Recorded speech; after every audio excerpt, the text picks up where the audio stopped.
خلال اليومين اللي فاتوا دول ظهر ترند كده يعني وشخصية جديدة. هي مش جديدة يعني انتوا عارفين ان انا عميل سري في مكافحة السرسجية بتوعت السوشيال ميديا. طبعا انا جاي متنكر اهو متخفي.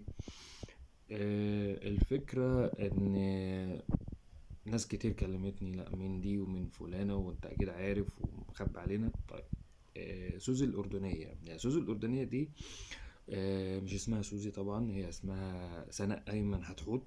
اه حتحوت.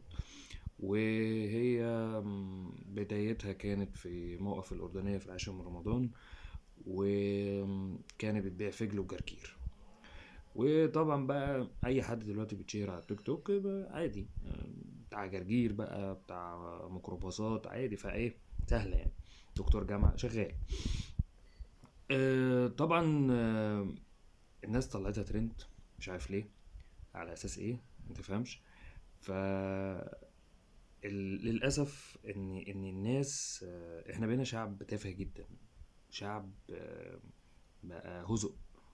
اه هزق لما تطلع واحدة تشتم ابوها او تهزقه او تمرمطه او تقول لابوها انت حرامي، ويجي عمال يتدخل فتقول له انت كمان حرامي وانتوا عالم مريضة وكل الهري ده، سواء تمثيل او حقيقة. احنا رايحين فين؟ واحنا ليه بنصعد الناس دي؟ ليه بنوقفها على رجليها اصلا؟ ليه ما لا انتم محلكم موجود، مينفعش تطلعوا اكتر من كده. دي حاجة التانية، ليه بقينا مهزقة الشعوب؟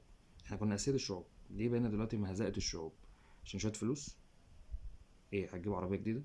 هتسكن في قصر؟ اخرك ايه؟ متر في متر. وهتسيب كل ده؟ انسان بيسيب سمعة او بيسيب كلمة طيبة عليه. طيب هنسيب ايه بقى؟ تفاهة؟ وبعدين الناس بتضحك وبتسقف دلوقتي، وبعدين ولا حاجة. بنعلم عيالنا ايه؟ اما طفل او طفلة يشوفوا الكلام ده، ان هو واحد بيشتم ابوه او واحدة بتشتم مامتها، تسبله الدين، ايه نعلمها ايه؟ فين الاخلاق؟ اتعدمت. طيب، وصلناهم ليه؟ هي تيجي واحدة ملهاش اي لازمة تنام تلاقي نفسها الصبح معاها ملايين. طيب، فين الدكاترة؟ فين المدرسين؟ فين الناس المثقفة؟ فين الناس اللي حافظة قرآن؟ فين الناس اللي عندها علم؟ الناس دي ما بتظهرش ليه؟ احنا لكن ناخد الناس الهايفة التافهة، طلعها في التلفزيون، طلعها اونلاين وترند، تاخد فلوس وتتشهر. لكن الناس بقى الجد والصح اللي هتسيب علم وتسيب اخلاق وتسيب حاجة تستفيد بيها مش موجودين. ايه اللي حصل في الكون؟ انت مستفاد ايه؟ انت مستفاد ايه؟ ولا حاجة. انت يا ابني بكرة هتموت، انت يا بنتي هتموتي بكرة. هتسيبي ايه لنفسك؟ هتسيبي ايه لمستقبلك؟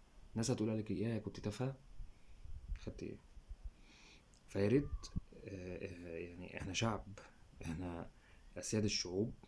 يا ريت نرجع كده، مش العكس. مش شوية فلوس هي اللي هتغيرنا، مش شوية فلوس اللي هتخلينا نغير جلدنا ونبقى تافهين وناخد على قفانا ونتفه ونشتم ونسب ونلعن الأب ونلعن الأم، وفي الآخر شوية فلوس ويقول لك أصل احنا كنا بنهزر وأنا مريضة وبتعالج والهيافات دي.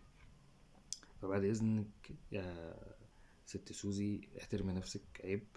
واي حد يقول لك انا صانع محتوى يقدم المحتويات دي، انت المفروض اصلا تقلب وشك منه على طول. ان انت بتساعده ان هو يبقى موجود، وهو اصلا شيء لا يذكر.